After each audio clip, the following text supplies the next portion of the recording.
Today we're going to discuss the directions in which Paul's writings go in a later time period. We have writings within the New Testament that are written under Paul's name, but are likely penned by his disciples, people who were thinking in a kind of Pauline school of thought or who wanted to be true to his teaching. That includes Colossians, Ephesians, which is likely an expansion of Colossians. It includes the pastoral letters, 1st and 2nd Timothy and Titus, which seem to be written as a kind of last testament, Paul's writing to his child Timothy, what he wants to sort of say in summation of his life. We also have a letter that is not found within the New Testament, not a letter, a text in Acts, the Acts of Thecla. We know it has to date to a fairly early time period because Tertullian mentions it in one of his writings. Tertullian, the North African writer, says that this was written by someone, a presbyter or a leader in Asia Minor, out of love for Paul, and that the churches have decided that it is not legitimate. Of course, we also know that some churches decided that this Acts was very legitimate. We have sanctuaries for Thecla that grew up in Asia Minor and that grew up in Egypt. Areas where Thecla was honored as a saint that were very popular for pilgrimage. So today we're going to talk about the sort of different directions that Paul's thought goes in. And one core text that both sets of material builds off of is 1 Corinthians, and specifically 1 Corinthians 7, in which Paul talks about whether people should stay married to each other, whether marriage is a good idea or a bad idea.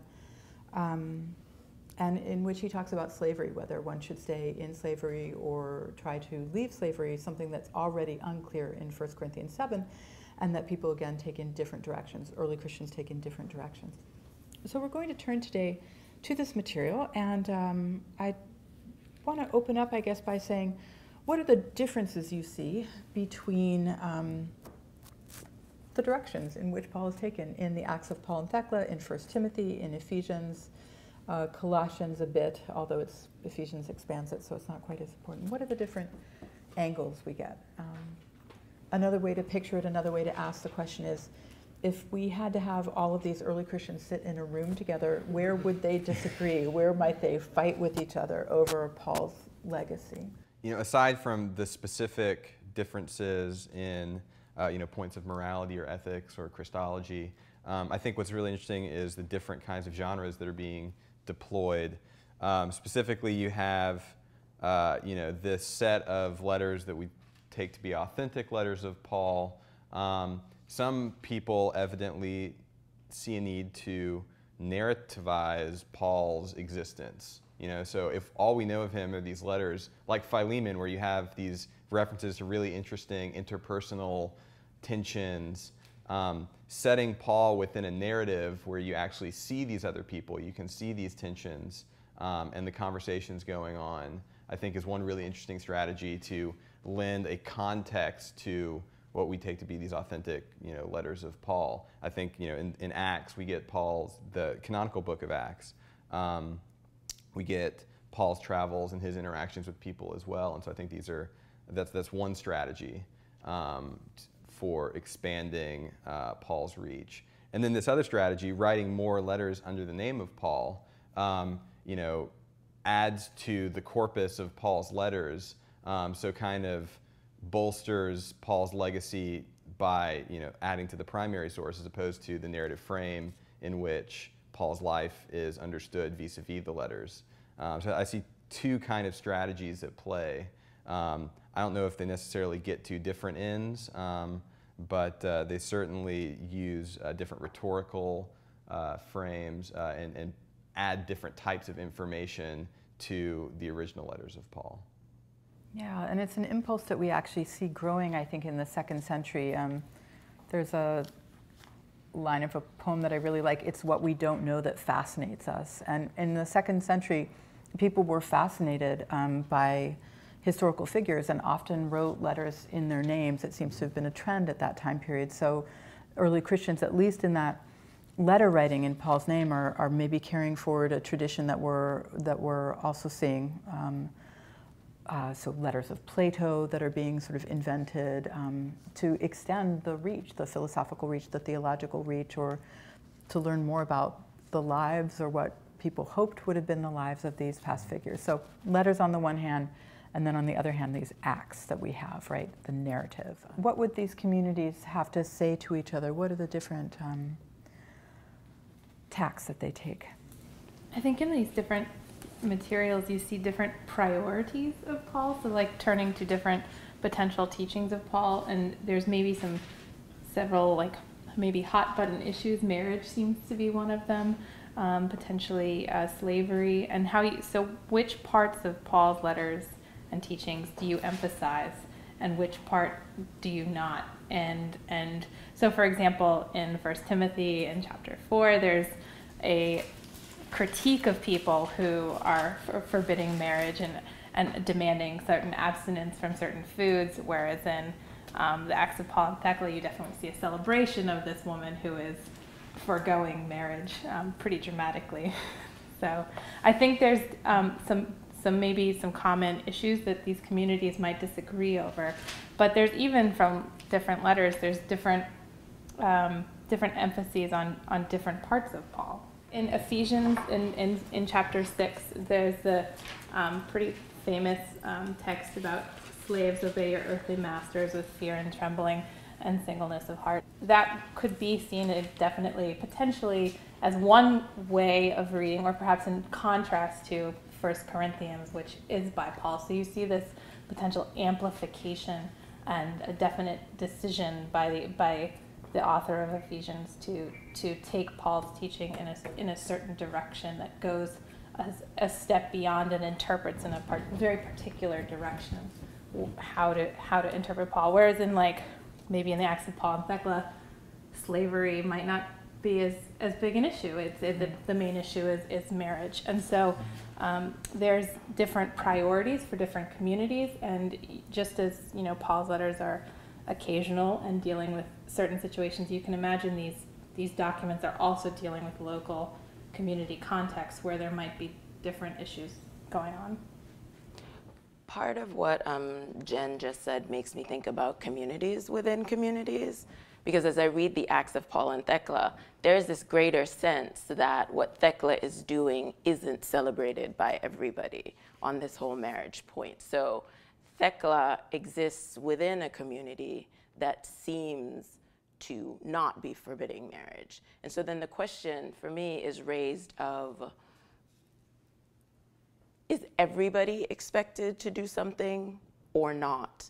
And what can we take away from that and bring to our interpretation of Paul and the letters that are being written in his name? And I guess that's a little bit confusing, what I just said, but the sense that I'm getting is there are certain people in communities that want certain things. Canonization makes it difficult to understand the dominance of certain positions. And as we read the letters and the narratives closely, we can see traces of a variety of different positions existing other than the ones which are being asserted. And so what do we do with that? So, for example, I think about the issue of women's leadership being ripe for analysis in terms of trajectories out of Paul. In 1 Corinthians, we might get an ambiguous picture depending upon whether or not Paul actually wrote that women should remain silent in the assemblies. That's contested, but that's there in 1 Corinthians. But also, you get this strong sense of an important presence of women and women prophets in the Corinthian community, and in Romans we have Paul acknowledging Junia as an apostle, so acknowledging that women can be apostles. What I hear from you, Heather, this sort of dominant positions that get taken up can sort of close off some of these ambiguities. So when we get to 1 Timothy, we don't get this sense of strong women leaders unless we sort of read against the grain that he's arguing against some strong women. But in 1 Timothy, you have this very strongly closed off, let a woman learn in silence. I permit no woman to teach or to have authority over a man. This is 2:11 and 12. As opposed to a different trajectory, perhaps, in Thecla, where at first we start out with Paul as the hero that Thecla is following around, but in the end, when Paul is sort of being hesitant to baptize her, by the end she takes the authority to do that herself. So maybe this is an example where there's a community that takes up that ability to understand women as having a strong presence and role in the community, which both of these trajectories can understandably come out of the letters of Paul, but emphasize and close off certain possibilities.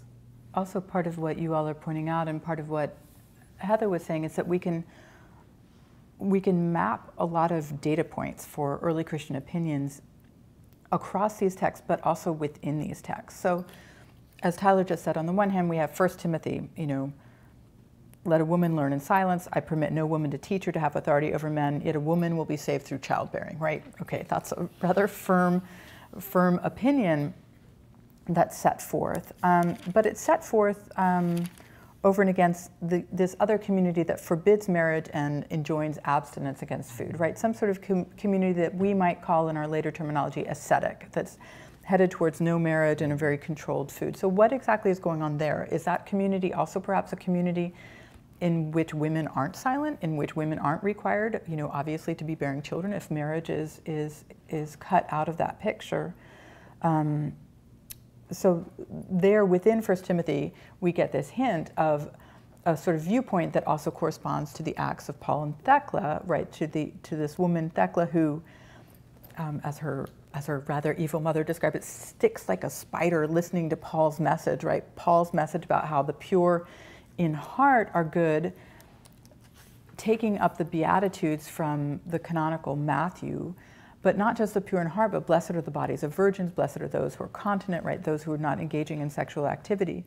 And yet Heather was also pointing out that if you read the Acts of Paul and Thecla, we also see these figures like Thamyris and Alexander. Everyone wants Thecla. People advocate for marriage within this community. So even there, we're getting a sort of broader viewpoint. So, what do we do with sort of all of these various struggles and different opinions that are going on in the ancient world?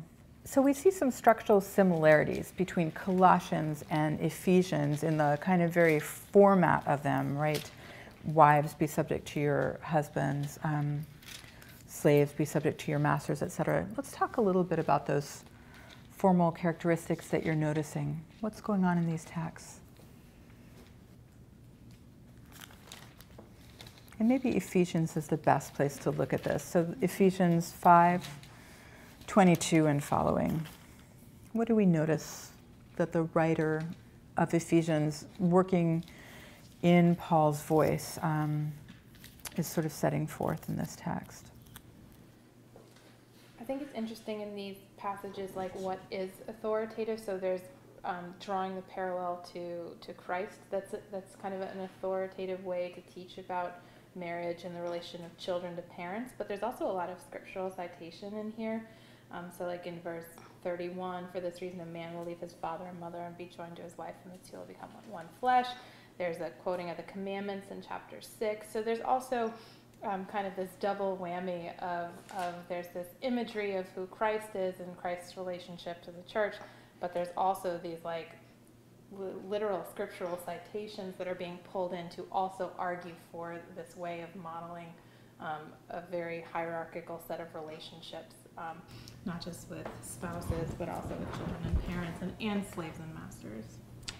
And as we think about the information that's actually being cited, and we think of it within the larger context of, let's say, the New Testament as it exists for us today, when Paul talks about marriage in 1 Corinthians, or at least when he talks about sexual relations, he references the two becoming one flesh, which is in turn referenced by Christ, I think, in Matthew's about the two becoming one flesh. And so this sort of centralization of marriage and the importance of marriage and what joining happens in marriage is something that seems to be a common thread that gets picked up and extended in a lot of these writings. We find a lot of early Christian writings thinking through how the creation story applies today. How do you imagine human creation? How do you imagine that first moment for Adam and Eve, and what are the implications? How is that a model for future behavior? And so you get, we've talked before about the ways in which Scripture, for the vast majority of New Testament texts, refers back to Jewish scriptures, and it's authoritative, even if Jewish canon isn't quite fixed at this time period. And Jennifer's pointing out, these two moments where there's kind of citations that are authoritative, bolstering that that opinion about the organization of the household. But then also, Heather's reminding us that there's a broader story that goes back to how are these creation narratives sort of a model? How do they get used elsewhere, even in Paul himself? One way we can see Ephesians is actually coming out of 1 Corinthians 11. And 1 Corinthians 11 uses a different context to talk about hierarchy or organization. It says, I commend you because you remember me in everything and maintain the traditions, but I want you to understand that the head of every man is Christ, the head of a woman is her husband, or is a man, and the head of Christ is God. So you have this God, Christ, man, woman organization set up, and Paul uses that to make a point about women being veiled and praying as they pray or as they prophesy in community. And this text is extremely unclear why exactly women need to have their heads covered there.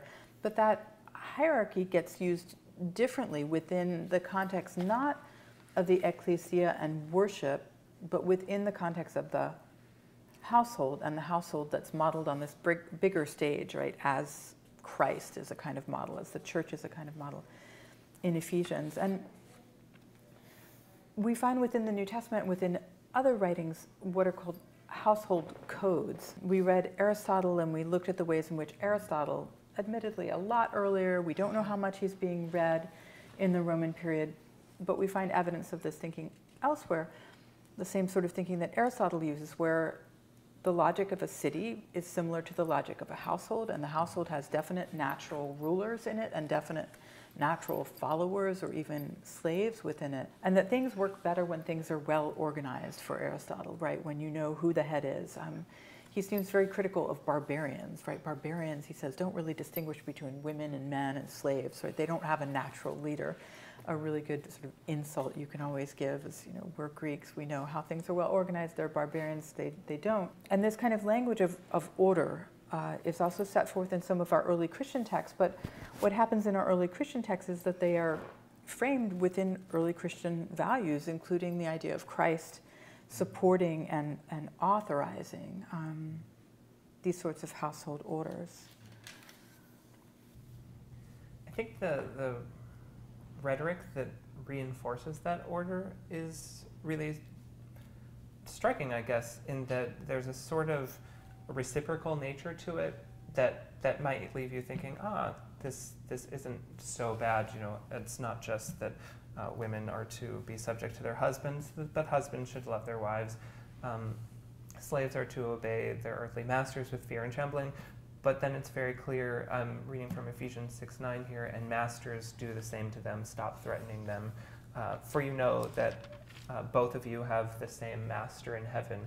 Maybe it's cynical, but we might read this in a way as rhetoric that really reinforces this order in a way that might be palatable to everyone. Now, of course, we have to think about who has the power in those relationships and how that might be heard by a slave, and whether or not masters listened and actually treated their slaves well. But we can see how this text functions to have a well-ordered society, and how we get to that well-ordered society is these right kinds of reciprocal, we might say, relationships. And some people have argued that by the time period when these household codes, these Christian household codes are written, they're written in order to protect Christians against persecution, right? That Christians need to fit into the broader social mores, not to call attention to themselves. I don't think it's an entirely plausible argument, because we also find at the same time Christian texts like the Acts of Thecla, which have a very different vision of household organization, or I suppose the writer of Ephesians and 1 Timothy would say household disorganization, right? That's the whole point of the Acts of Thecla is that the household falls apart and new kinds of forms of relationship are constructed, right? Thecla and her mother Theoclia, who's very happy to sort of have her killed when she won't marry her fiancé, may be shattered as a household relationship, but then Thecla becomes a kind of daughter figure to this elite woman Tryphania, who's lost her own daughter, Falconilla. So the argument that Christians are sort of hiding out from the Roman government, are trying to dodge under the radar, isn't entirely plausible. First of all, because we don't have too much data about Romans persecuting Christians at this time period. We have little pockets of information. You know, Pliny writes to Trajan and says, "What should I do with these Christians? I've killed some of them. Is that the right thing to do?" It's clear, serious business going on in Asia Minor, but it's not clear that it's going on around the empire. So, you know, Tyler's sort of saying, how do we understand this within a broader context? Frankly, we have to admit that by, say, the late 1st or the early 2nd century, some Christians thought it was perfectly fine to have slaves, that a Christian master could have a slave. A Christian slave would have to submit, and we don't know, is that to a Christian master or to a non-Christian master, to both. So it sort of makes our picture of what these ecclesiae look like by the late 1st century, perhaps even earlier, certainly by the late 2nd century, more complicated. What are the relationships that are going on within the community, and how are they governed? Tyler used the phrase earlier about like reading against the grain, and I think you could potentially do that in Ephesians as well. And like before this kind of these household codes, there's some other kind of warnings to people and teachings about how to live. And so you could also imagine these injunctions for wives to be subject to your husband and children to be obedient to their parents and slaves to be obedient to your earthly masters. Like whoever's writing Ephesians is not seeing things the way they would like to be seeing them. They're not seeing ordered households as they would want them to be. And so we could potentially, and I mean from the Acts of Paul and Thecla, we see that there are communities that are not living up to the rhetorical ideal that is being described here. And so I think it's helpful, like Tyler was saying, to sometimes also imagine that these are, since they're the situations that might be behind these kinds of injunctions as well. Right. You don't usually make a law regulating something unless people are doing something quite the opposite. And another place for us to think about that is actually in 1 Timothy, which doesn't use a strict format of household codes, and yet kind of hints at a really complicated set of people who might be in leadership or who might have special roles within that community. I mean, what are some of the roles that you notice as we read through 1 Timothy? So we have bishops, Deacons. chapter 3, deacons. And then in terms of roles that don't really sound like roles, it's people. So we have older men, younger men, older women, young women. We have widows. And real widow. And real widows. I mean, there's a whole sort of panoply, a whole set of people that are suddenly appearing. So in chapter 2, we already talked about the fact that we see men and women and their roles being negotiated in multiple ways, not only in terms of silence, but also in terms of what they wear, what they show up looking like. And this text seems to assume that some women would be wealthy enough to sort of adorn themselves in certain ways and wants to tamp that down. And of course, taking Jennifer's principle, we can then assume that some women might have been showing up with braids and pearls, right? And the text is sort of frustrated. Some women were showing up and talking, and the text wants to tamp down. Some women are showing up and not having children, not seeing salvation and childbearing as deeply connected, and the text wants to resist that sort of Christian opinion. Bishops appear, these sort of episkopoi, these overseers.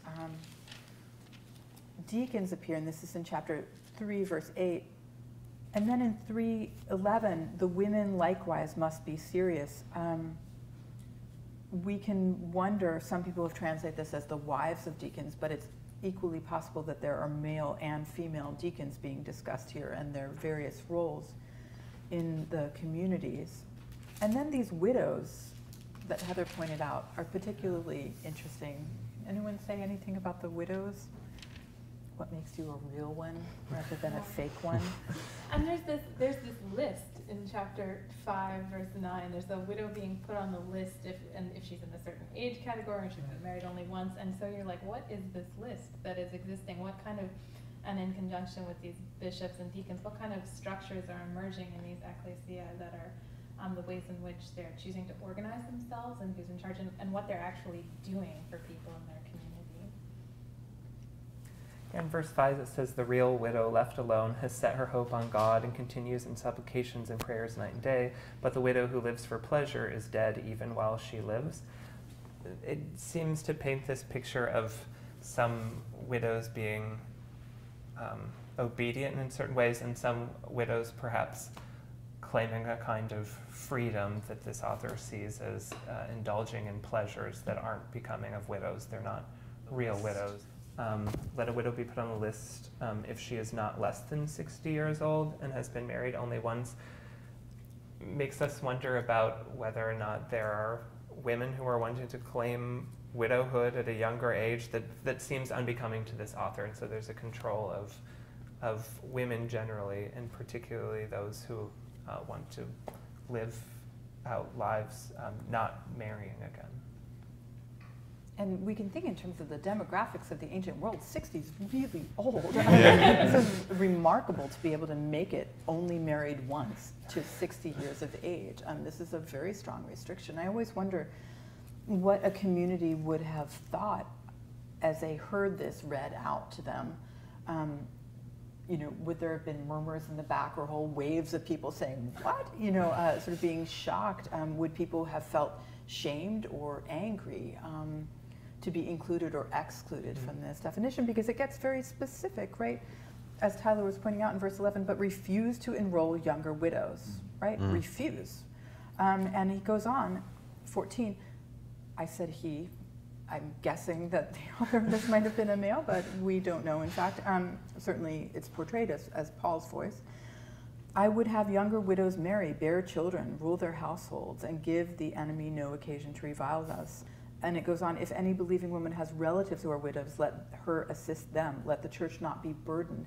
So all of a sudden we're being blown out into sort of demographic problems. Are you too young? How old are you?